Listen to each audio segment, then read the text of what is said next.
Our News is brought to you by Alive. Believe in best. Tonight on Our News, the Davis-led cabinet gets 11 new additions. Women in cabinet look forward to new roles. An uptick in Bahamians and residents getting the COVID-19 vaccine. And the MV logo's hope sails into town.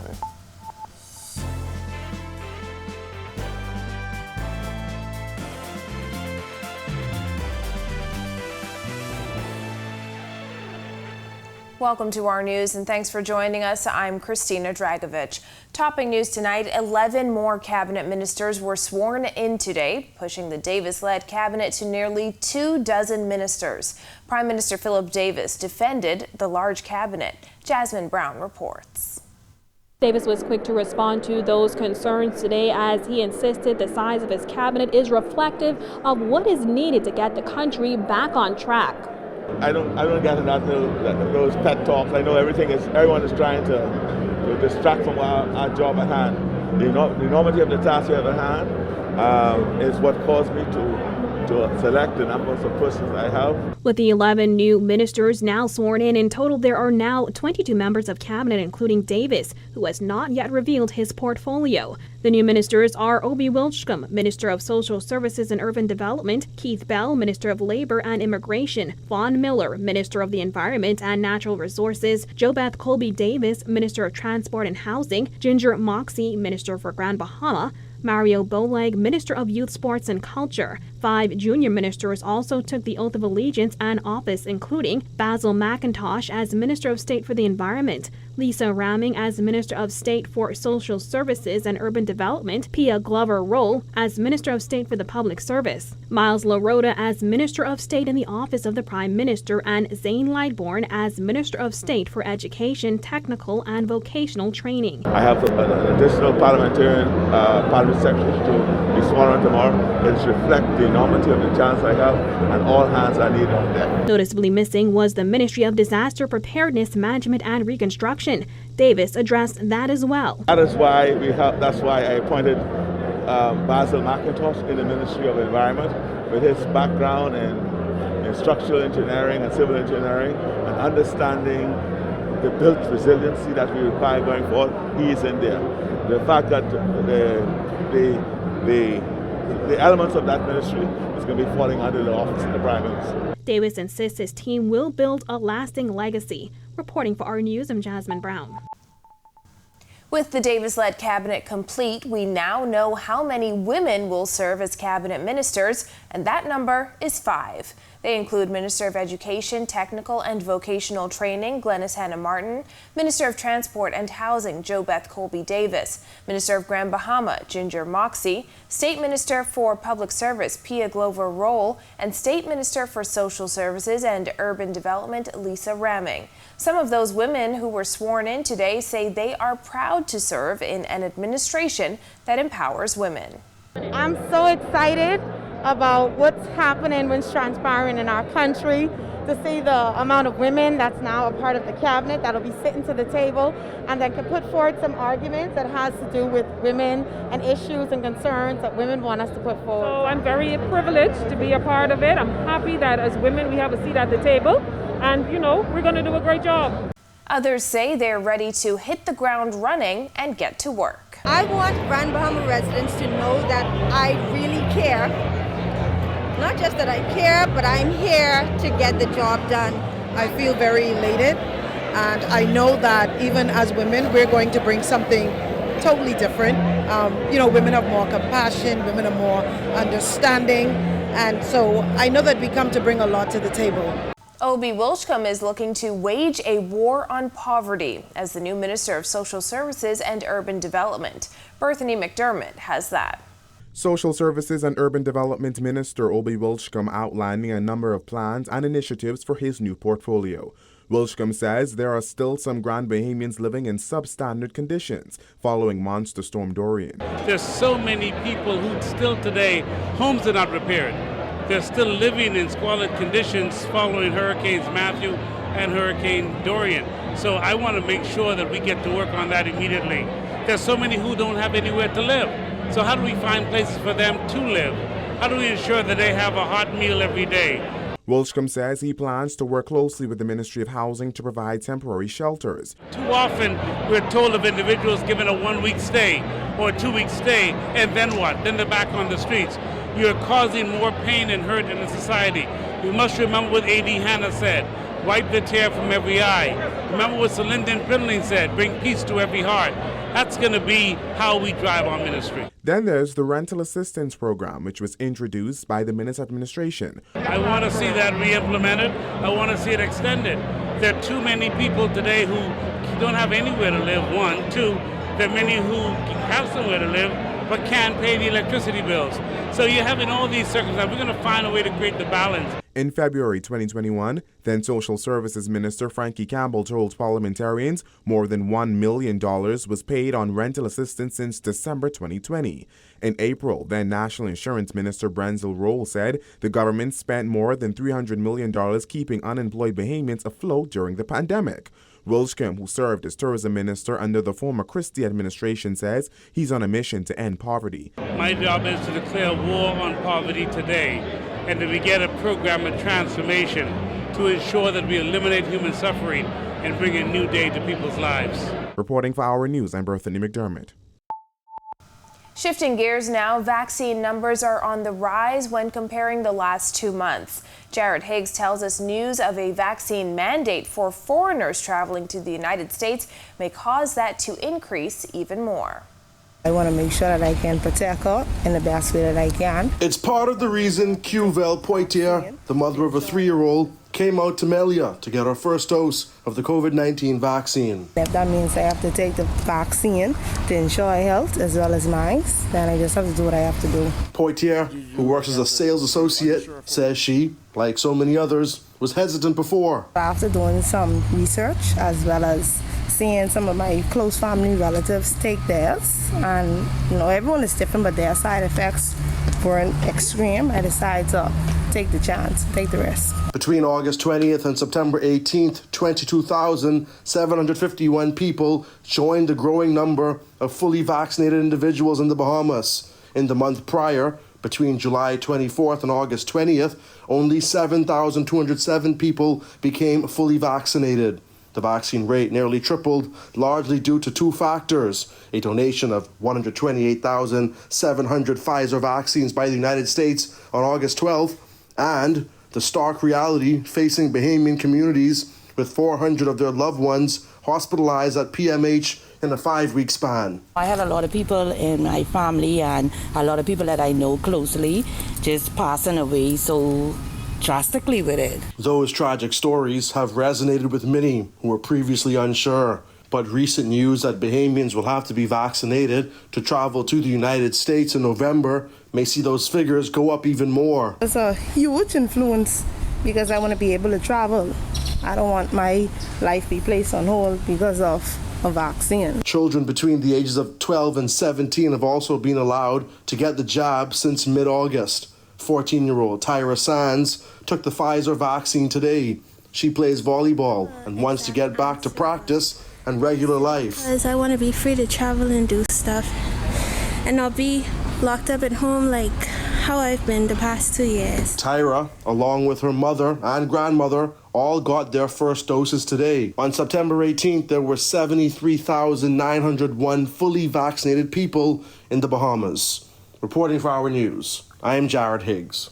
Meanwhile, the Davis administration is in negotiations with companies to map out a way to fulfill its promise of free COVID-19 testing for Bahamians.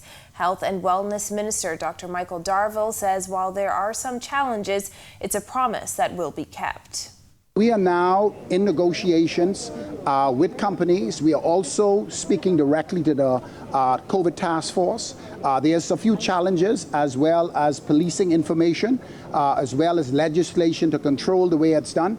But I'm telling you now, as one of our 10-point plan, we are definitely going to move into free testing, and we are going to be looking at the antigen tests as a screening test as we begin now to get this virus and this pandemic under control. Beautiful sunny skies today. Greg Thompson is in the Weather Center with the latest. Thanks, Christina, and welcome everybody for your Wednesday's first look at weather. Very nice conditions on the outside of our studios right now. Temperatures are in the mid-80s, 84 degrees outside our studios. With just a few clouds, we'll call it warm.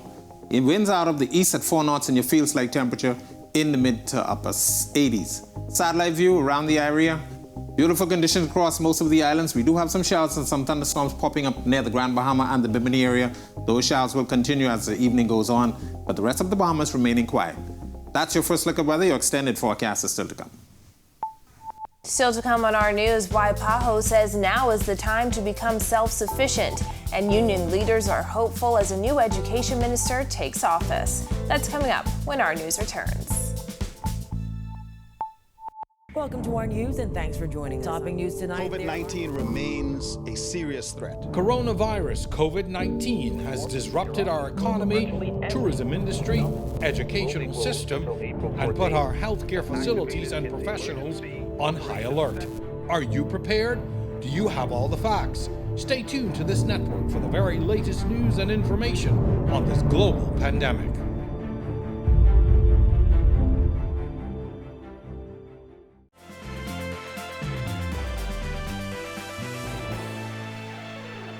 The COVID-19 pandemic revealed challenges the Americas faced in obtaining and accessing essential medicines and health technologies. In this next report, our Giorgio Bain takes a look at the Pan American Health Organization's way forward. Plans are underway for the Americas to move away from global dependency at PAHO's 59th Directing General meeting. High on the agenda for today's meeting were steps to increase production capacity for essential medicines and high technologies beyond the pandemic. Pan American Health Organization Director Dr. Carissa Etienne says the region must never find itself in the position it did during the pandemic. Early in the pandemic, we had great issues with supplies like PPEs, masks. We had issues with accessing medicines. We still have issues with accessing oxygen and oxygen delivery mechanisms. According to the PAHO director, it's time to move to a self-sustainable model for the region. I think that this is the time that we need to move to accelerate our self-sufficiency by engaging multi-sectoral and multi-stakeholder organizations. And with a view to ensuring a regional capacity for a regional access. And that's going to be very important.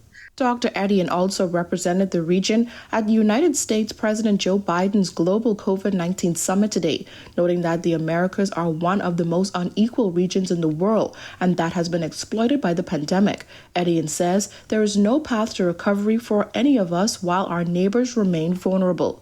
Reporting for our news, I'm Giorgio Bain. In other news, from hiring new teachers to fixing the virtual platform, education union leaders say the new Minister of Education will have quite the task to steer that ministry in the right direction. Here's Jillian Gray.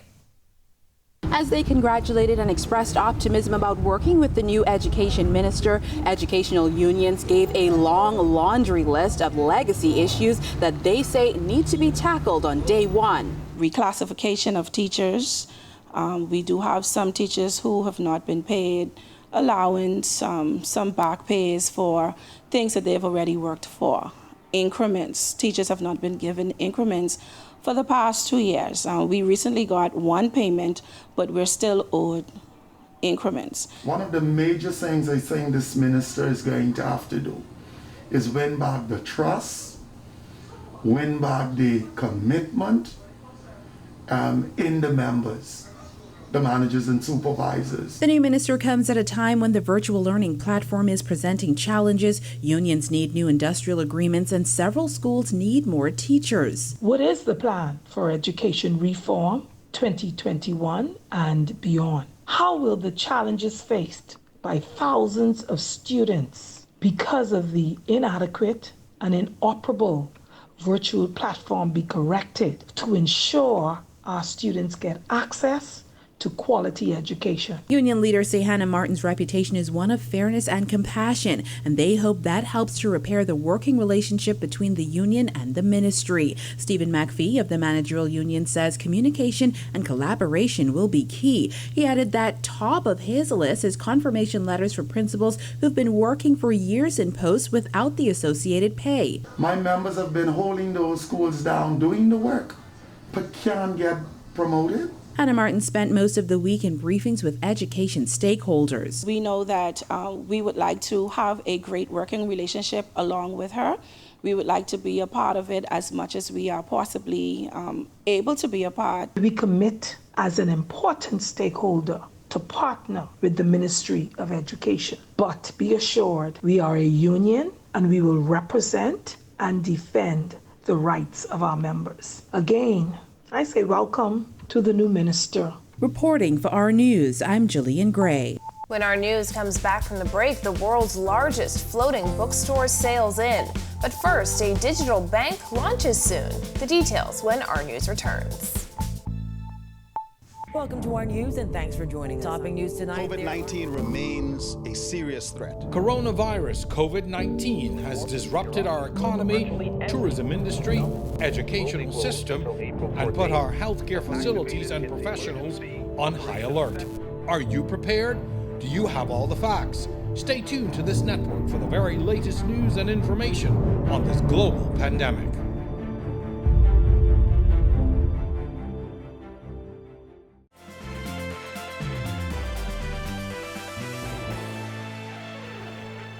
This is our news. Welcome back.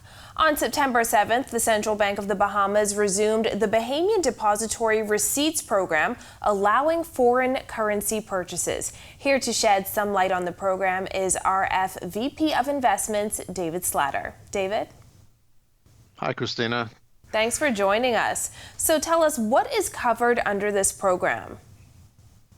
Okay, there's really two ways that Bahamians are able to invest externally. Number one is purchasing investment currency through the investment currency market. This entails a premium of 5% that has to be paid up front. And when that individual returns that investment to the Bahamas, they get 2.5% back.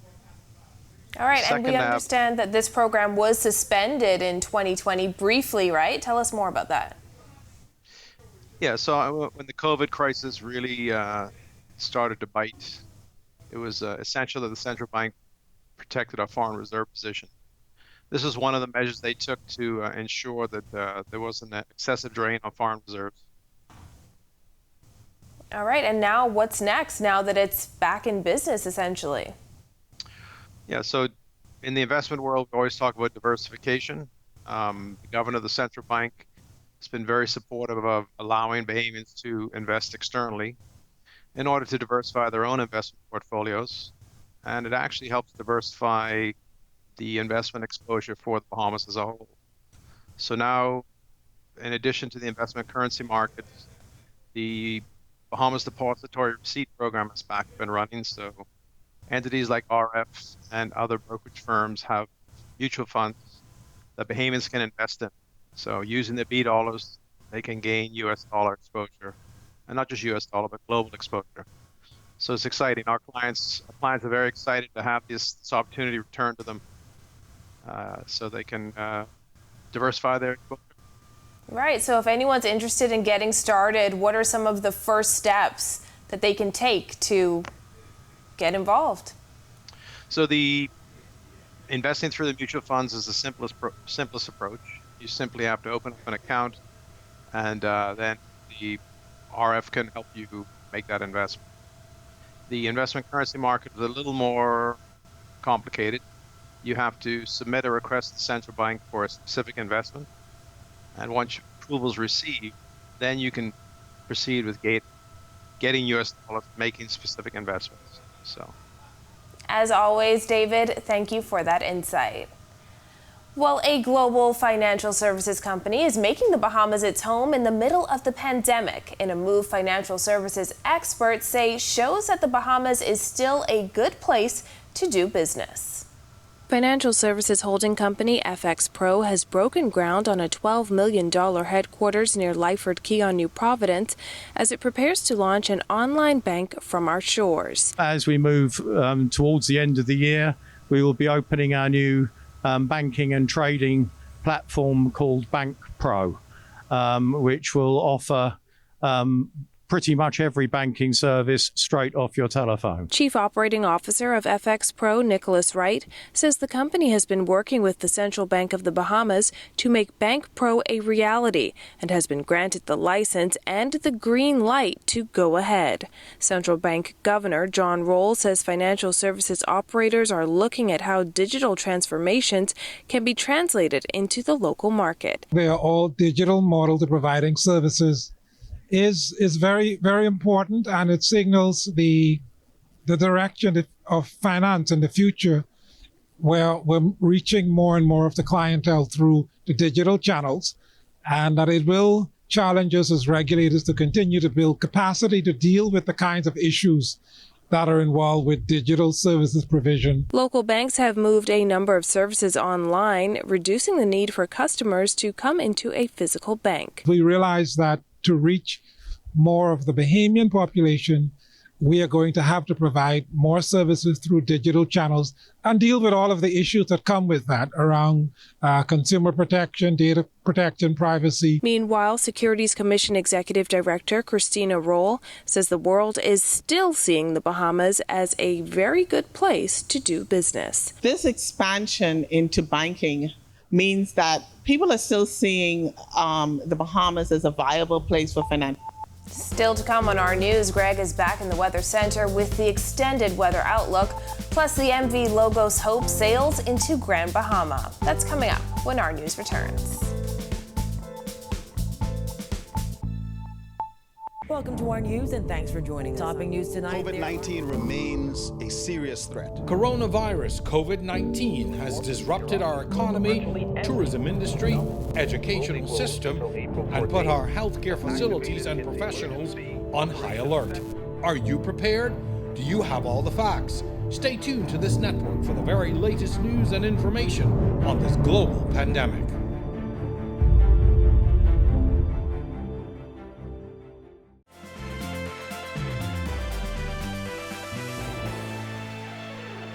Beautiful conditions expected over the next few days. Greg is back in the Weather Center with the details. Thanks again, Christine, and welcome back, everybody, for your second look at weather. We are still tracking systems in the tropics. We still have Peter out there, but Peter is a tropical depression right now. Some showers and thunderstorms with that system well displaced from the center of circulation. The same thing is happening with Rose, well out there in the open Atlantic. Both of those are tropical depressions at this time. But we are going to be watching that system down towards the Cape Verde Islands at National Hurricane Center, now giving that a 100% chance for formation over the next couple of days. So we could see a tropical depression or a tropical storm forming out of that within the next 24 to 36 hours. Beaching and boating forecast for all areas tonight through tomorrow. Your winds will be variable at 5 to 10 knots, seas running 1 to 3 feet over the ocean, but swells from Peter will keep us at 5 feet out there in the open Atlantic. High tide will be at 9:42 tonight. Here's a look now at your national forecast.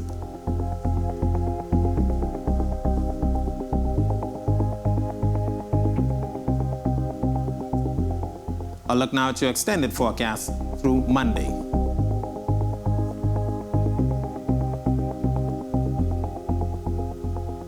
We still have some time to watch that system out there in the open Atlantic. That's a look at your weather. Back to you, Christina. Thanks, Greg. Well, the world's largest floating bookstore is back in the Bahamas, sharing its mission of knowledge, help, and hope. Project coordinator on the MV Logos Hope, Rosa Maria, says the ship is docked in Freeport Harbor on Grand Bahama for the next 3 weeks. We have 5,000 different books. The people can buy a good price. And also we have the iCafe, that is our restaurant, or the people can buy a snack and take away different snacks for different countries. The ship brought 250 crew members and volunteers representing 50 countries from around the world. Stephen Johnson from the Ministry of Tourism says on Grand Bahama says it was exciting to welcome the ship back after an absence of 4 years. They will also be having about 5,000 books that persons can purchase on board, and I'm told that the vessel is open to Bahamians to come on and actually purchase books. So we're really appreciative. The ship is open to the public until October 12th. Well, thank you for joining us for our news tonight. On behalf of the entire team, I'm Christina Dragovich. We'll see you right back here tomorrow night. Have a beautiful evening, Bahamas.